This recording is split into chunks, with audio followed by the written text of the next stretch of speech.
professor Thiago Lira, esse vídeo, na minha opinião, vai ser um dos melhores vídeos aqui do canal. Fique até o final, que eu vou dar 20 argumentações, né, 20 pensamentos filosóficos para que você possa utilizar na sua redação. Acho que desses 20 você consegue aí facilmente encaixar aí em praticamente todos os temas que possam aparecer para você, seja no vestibular, Enem, tá? Concurso público, porque a argumentação filosófica com certeza vai elevar a sua nota. Beleza? São 20 pensamentos, tá? Ou reflexões filosóficas para que você possa mandar muito bem. Então olha só, o vídeo pode ficar longo? Coloca no 2x, assiste rápido isso aí, mas não deixe de curtir o canal, se inscrever para que eu possa cada vez mais colocar mais e mais vídeos aí para vocês. Beleza, pessoal? Tá? Já são mais de 150 vídeos para ajudar.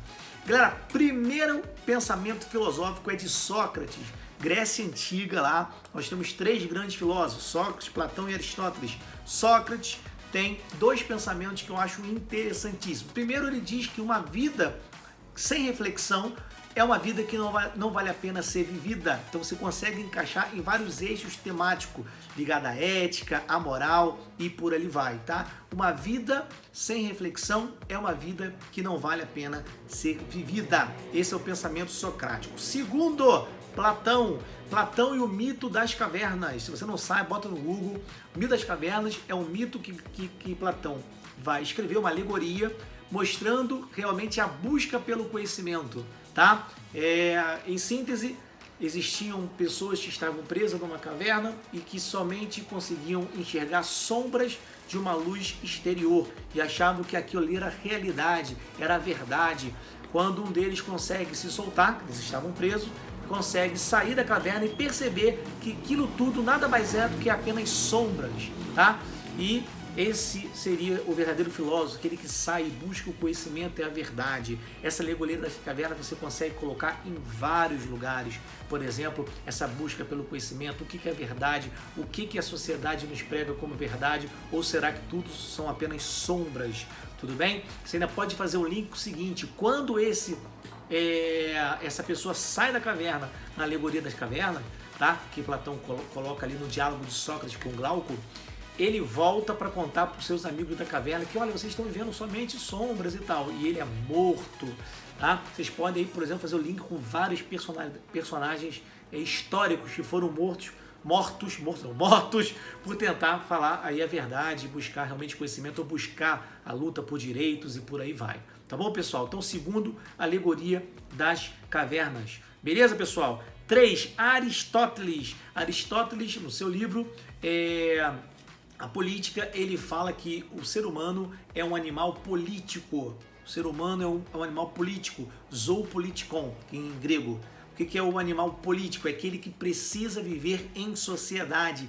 Isso é muito interessante, pessoal. Tá? Nós somos seres gregários, precisamos viver em sociedade. Você consegue encaixar em vários perfis temáticos de colaboração, o ser humano precisa de um do outro e por ali vai. Então Aristóteles, né, nessa tríade aí dos 3 grandes clássicos, eu daria essa dica para você. Além disso, lá na sua Ética Nicômaco, Aristóteles fala da ética do meio termo, que nós precisamos ser prudentes, né, evitar os excessos, né? Coragem demais pode te levar à morte, mas coragem de menos pode te levar a uma desídia, a ser entre aspas, um preguiçoso que foge à luta, etc. e tal. Então é preciso se manter numa mediana, ou seja, é a ética do meio termo de Aristóteles. Eu acho que é muito interessante. Eu destacaria também Aristóteles, o silogismo, tá? Dentro do seu pensamento lógico, silogismo enquanto pensamento indutivo, tudo bem? Que é aquele que partia de premissas maiores para chegar a uma conclusão, tá bom? A ideia do silogismo em Aristóteles também é muito legal. Vamos lá para o quarto. Quarto, pessoal, já vou dar uma guinada grandona na filosofia. Vamos para um filósofo francês, tá? Prêmio Nobel de 1957, se não me engano, 57, que é o Albert Camus. Albert Camus, um filósofo atrelado à corrente existencialista, não é? Ele escreveu um livro chamado O Mito de Sísifo. O que é o mito de Sísifo? O mito de Sísifo era um personagem da mitologia grega que ele foi condenado a todo dia rolar uma pedra até o cume de um monte e no final do dia essa pedra voltava contra ele. Isso é uma alegoria, tá bom? Assim como Platão lá nas cavernas, uma alegoria à rotina do indivíduo. O que é rotina? A habitualidade, aquilo que nos comete na nossa existência. Então, Camus, ele nesse livro, O Mito de Sísifo, ele vai abordar um tema muito interessante. Sabe qual? Suicídio, por exemplo. Ele abre o livro dizendo assim, ó, só existe uma questão válida e importante que a filosofia deve se preocupar, com o suicídio. Ou seja, o que realmente nos levaria ao suicídio diante de uma existência tão absurda como a nossa. Então, pesquisa aí, Albert Camus, acho muito interessante pensar nisso. Quinto seria Sartre, né? Sartre como um grande expoente aí do existencialismo francês, tudo bem? Sartre tem uma frase que ele diz que a existência precede a essência, ou seja, a existência é antes da essência. Nós, enquanto indivíduos, não teríamos uma essência pré-determinada, e sim a nossa existência, as nossas escolhas que iriam moldar aquilo que nós iríamos nos tornando. Isso quer dizer o quê? Nós somos responsáveis por aquilo que nós escolhemos. Nós temos essa liberdade para escolher. Ele tem inclusive uma outra frase que é: somos condenados a serem livres, tá? Existe um livro dele muito interessante, se chama Náusea, que vai abordar um personagem exatamente falando sobre isso, tá? Ou seja, você pode citar Sartre, então, nessa individualidade do ser humano, enquanto ele é agente responsável pela tomada de decisões. Isso é algo que está muito ligado realmente à ética, à moral, enfim, a vários eixos temáticos que podem colocar o indivíduo como agente principal para a tomada de decisões. Tudo bem? Outro filósofo, retornando um pouquinho agora, século XVII, século XVIII, Thomas Hobbes, um dos expoentes do que a gente chama de contratualismo. Thomas Hobbes, ele escreveu um livro chamado Leviatã, e ele tem uma frase muito interessante que vocês devem saber, que é: o homem é o lobo do homem. O que é isso, pessoal? Para Hobbes, o homem, o ser humano, no seu estado de natureza, desprovido de sociedade, de organismos institucionais, o ser humano teria a tendência do mais forte destruir o mais fraco. Então era preciso um ente, no caso um Estado, seja ele absolutista ou não, isso a gente está falando do século XVII, século XVIII, que pudesse regular a vida em sociedade. Então você pode colocar Thomas Hobbes para algum tema relacionado à lei, relacionado à importância de uma vida social organizada, de uma constituição, por exemplo, a constituição de um país organizando, né? Ou seja, toda essa questão realmente dos poderes, principalmente ligado ao indivíduo, sendo regulado um pouco pelo ente estatal, porque o homem é o lobo do homem. Oitavo pensamento, Francis Bacon. Francis Bacon, lá século XV, século XVI, ele tem uma frase muito conhecida que se chama: conhecimento é poder, tá? Conhecimento é poder. Francis Bacon foi um grande filósofo que tenta aproximar, resgatar, depois de todo um período medieval, a ciência, o método científico para a filosofia, para a busca realmente de verdade por meio do método científico. E essa frase é muito interessante, Francis Bacon. Vocês podem não só utilizar, mas pesquisar sobre Francis Bacon e o que ele tentava propor ali para a sua sociedade ali, da sua época ali, século XVI ali, mais ou menos, um século que tem toda uma idade média nas costas, de uma filosofia muito ligada à religião, e agora vem Francis Bacon dizendo: não, nós precisamos aqui atrelar algo organizado para tentar chegar a certas verdades, a certos conhecimentos. Tudo bem? 9. Descartes. Vocês devem conhecer a sua famosa frase: penso, logo existo. Muito bem, penso, logo existo. Isso é a base de uma filosofia racionalista, tá? Muito interessante. Descartes, na verdade, ele é chamado, a filosofia dele, como a filosofia que vai iniciar o período filosófico moderno, tá bom? Por que penso, logo existo? Porque Descartes, ele partia do que a gente chama de dúvida hiperbólica. Ele passou a duvidar de tudo para poder chegar a alguma raiz de uma teoria, de um conhecimento que não pudesse ser refutada. Então ele consegue, de alguma forma, refutar tudo. Quem me garante que eu estou olhando aqui na minha frente realmente é uma câmera que está me filmando, né? Quem me garante isso? Ele passa a duvidar de tudo. Então a única certeza que ele consegue chegar, depois de toda essa dúvida chamada de hiperbólica, é que o penso logo existe. Ou seja, existe um pensamento. Se existe um pensamento, existe um ser que está pensando. E a partir daí, pessoal, tem todo o método cartesiano de Descartes, dessa filosofia moderna, que parte desse conhecimento, dessa razão para chegar à busca de verdade. Então a filosofia de Descartes também é muito interessante, você pode pesquisar e colocar nas suas redações de várias formas. Ligada ali a Francis Bacon também, de alguma forma, uma guinada na filosofia para a busca de certas verdades. Tomar meu cafezinho aqui. Professor, que vídeo grande! Não importa, eu quero passar para vocês 20 temas filosóficos para você usar em qualquer redação. Então acelera o vídeo aí e vamos que vamos. 10º, John Stuart Mill. John Stuart Mill é um dos expoentes de uma filosofia que a gente chama de utilitarismo. John Stuart Mill. O que é o utilitarismo de John Stuart Mill? Você pode pesquisar, mas em síntese, a sua ética, ou seja, o que deveria motivar as ações do indivíduo é a busca de uma felicidade geral. Exemplo, será que o que eu vou fazer aqui vai trazer mais felicidade para o maior número de pessoas? Sim, então eu vou praticar essa ação aqui. Claro, pessoal, tem várias críticas aí em cima dessa filosofia, mas o utilitarismo de John Stuart Mill é algo interessante. Tem o seu livro também, se chama A Liberdade, que também vale muito a pena ler, né? Que vai prezar exatamente sobre que a sociedade não deve se intrometer na vida do indivíduo, salvo garantindo a sua liberdade. Aí uma outra guinada do John Stuart Mill. Tudo bem? 11º pensamento filosófico aqui, democracia.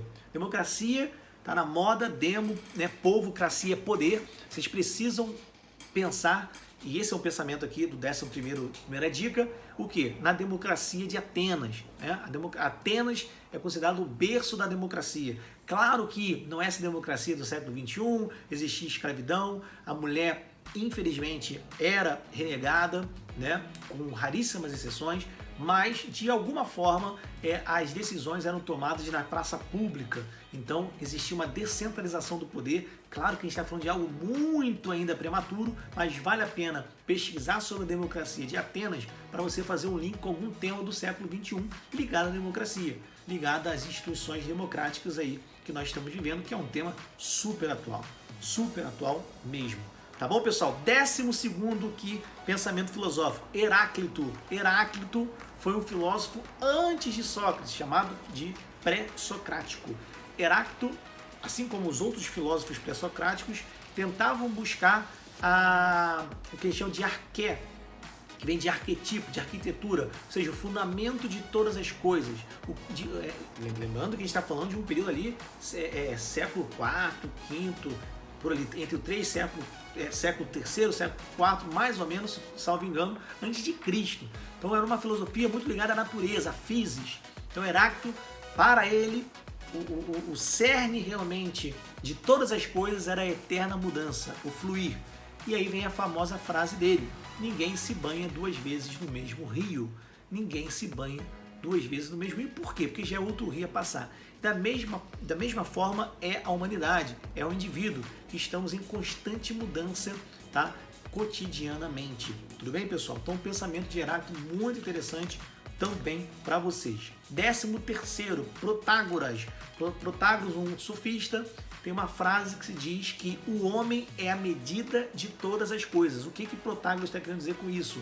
De alguma forma, ele introduz um pensamento relativista. Quando ele diz que o homem é a medida de todas as coisas, aí você está até uma outra frase de Nietzsche, século XX, né, pessoal? Ele falece, se não me engano, em 1900. Nietzsche tem uma frase que é o seguinte: não há fatos, só há interpretações. Então, o que ele quer dizer com isso? Não existe verdades últimas, o que existe são interpretações. Então, pensando em Protágoras, o homem é a medida de todas as coisas. Qualquer fato, qualquer pensamento e tal, vai partir de uma lente de um sujeito, né? Por isso que Nietzsche depois vai dizer que não há fatos, não há interpretações. Beleza? 14º pensamento filosófico, agora pensando ali na França ali na década de 50, mais ou menos, Michel Foucault. Pessoal, Michel Foucault basicamente centrou aí, claro que eu vou falar agora, muito resumido, mas sempre que a gente pensa em Foucault, devemos pensar no que é o poder e o seu pensamento da microfísica do poder, que o poder agora para Foucault, século 20, né, 1950, por ali, para Foucault, o poder agora não é mais concentrado, por exemplo, na figura do rei, ele é descentralizado. Então, existem microfísicas do poder regulando a normatização da vida dos indivíduos. E aí ele, inclusive, escreve um livro best-seller que é o vigiar e punir, né? O vigiar e punir, que vai fazer uma genealogia, ele tem um nome que eu esqueci, uma arqueologia histórica da evolução da pena, né? Da pena enquanto instrumento de tortura e opressão com o indivíduo, né? Contra o indivíduo, desde o suplício lá atrás até as penas no século XX, no caso dele, tá? Então, Michel Foucault, filósofo francês, muito ligado aí a esse pensamento dessa genealogia, né? Um filósofo muito atrelado a Nietzsche, mas eu acho que é interessante você pensar em Foucault nessa questão do poder, como que o poder se revela nos dias de hoje, quais são as instituições, como que ele, de alguma forma, ele age nesse mundo que nós vivemos hoje, que não há uma figura de um líder, pelo menos em muitos países democráticos não há. Então há instituições, há normatizações de certas condutas que até então passa a ser normal, né? Normais, condutas normais. O que é normal, o que não é? Essa microfísica, ou seja, poderes em pequenos lugares regulando a vida em sociedade. Tudo bem? Beleza? Então, Michel Foucault, 14º aí, pensamento filosófico. 15º, Bauman. Pessoal, Bauman é um sociólogo, salvo engano, faleceu agora em 2017. Ele tem um pensamento muito interessante, cobrado muito em vestibulares, que é essa questão líquida, modernidade líquida, o amor líquido. Ou seja, o pensamento de Bauman é olhar para a nossa sociedade, agora século XXI, né, como algo que não dura. A nossa sociedade, tudo está em constante mudança. Você pensa até em Heráclito, não é verdade? Que eu falei, tudo muda, as relações sociais, as relações de trabalho, as relações amorosas, nada é mais estável e duradouro, né? E isso é realmente algo também fruto de uma vivência capitalista. E aqui eu não estou tecendo comentários contra nem a favor do sistema capitalista, estou dizendo que é algo que favorece, porque a gente está em constante mudança. Você compra um celular hoje, você quer um celular amanhã. Raramente você escuta hoje a pessoa dizendo, eu estou há 10 anos, 20 anos no mesmo emprego. Não, está em constante mudança sempre. Então não há nada mais, vamos dizer assim, duradouro. As relações sociais, as relações de amizade, as relações de amor, tudo isso, tá? Você pode pensar em Bauman, em vários eixos temáticos aí contemporâneos, pensando nessa modernidade líquida. Líquida por quê? Porque o líquido ele não tem uma estrutura fixa, né? Ele vai se amoldando aí ao recipiente. Tá bom, pessoal? Então, Bauman é muito interessante para vocês, tá?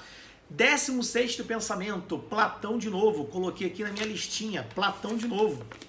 Platão por quê, pessoal? Voltando à Grécia Antiga. Platão, discípulo de Sócrates, né? Eu já falei da alegoria da caverna para vocês.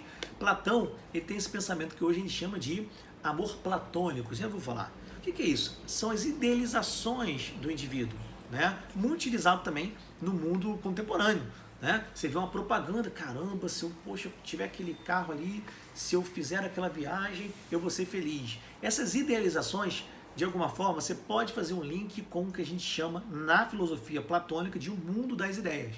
Para Platão, existe um mundo inteligível, um mundo das ideias, onde há perfectibilidade e a verdadeira filosofia, o verdadeiro conhecimento. Nós aqui temos apenas vagas lembranças desse mundo das ideias.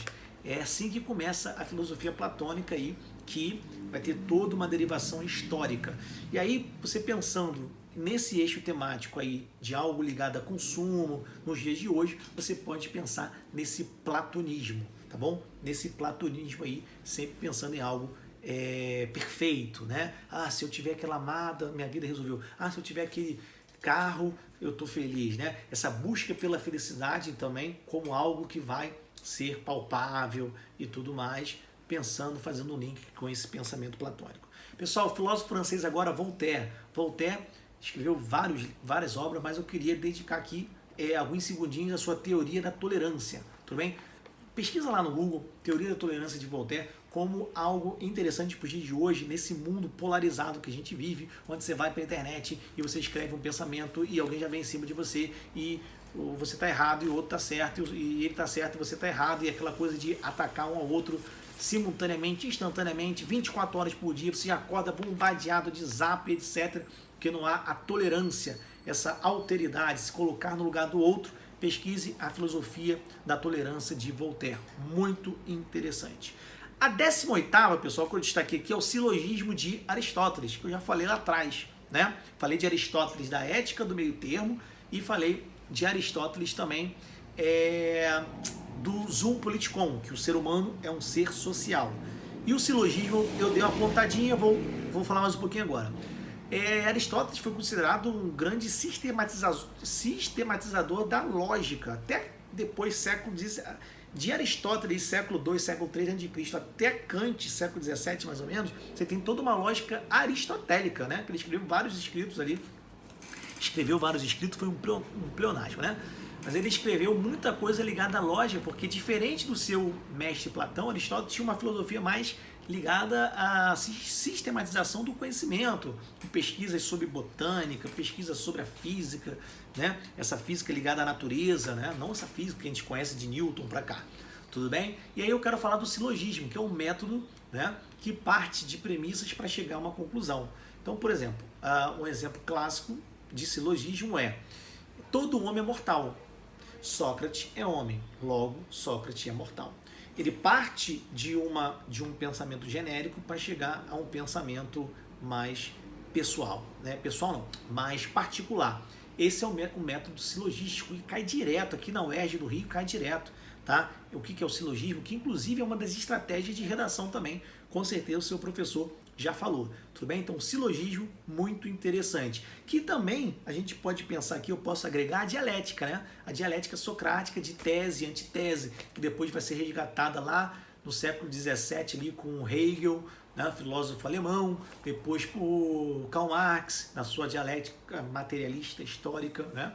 O que é dialética? Você tem uma tese, eu penso A, você pensa B, vamos tentar chegar a uma conclusão C, tentar, a uma síntese, que inclusive tem tudo a ver com a teoria da tolerância de Voltaire, entre aspas, ou seja, pensamentos opostos, direita e esquerda, que a gente vê muito aí, né?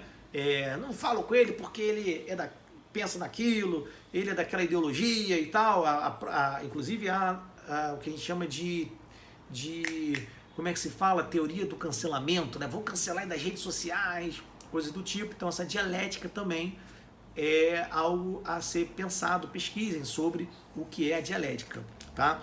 Pessoal, então esse foi o 18º. 19º, penúltimo, tá acabando, tá? O penúltimo é David Hume, John Locke também, George Berkeley também, que são filósofos que a gente chama de empiristas. O que é isso? Na teoria do conhecimento, lá no século XVII, por aí, século XVI, século XVII, século XVIII, Idade Moderna principalmente, você tem os filósofos chamados de empiristas, que eles vão rebater aqueles outros que pensavam que já existiam ideias inatas na nossa mente. David Hume, por exemplo, ele tem um pensamento de que o conhecimento só pode vir por meio das experiências, como por exemplo John Locke, que diz que nós somos uma tábula rasa, uma folha de papel em branco que vamos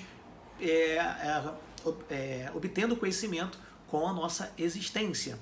Não é verdade? David Hume era considerado inclusive um cético. Quem me garante que amanhã o sol vai nascer de novo? Só porque eu sei que o sol todo dia nasce, quer dizer que amanhã vai nascer de novo? Inclusive ele tem uma teoria sobre que tenta quebrar o método indutivo, né? Científico aí da época. O que é o método indutivo, pessoal? Se você pensar no método científico, aquele método de você partir de investigações particulares, por exemplo, vou desenvolver uma vacina, igual a vacina da Covid que estamos aí, né? Deus quiser vai sair. Então vou fazer pesquisas aí, testar, até chegar a uma máxima, uma lei. Não, essa vacina é boa, não é assim?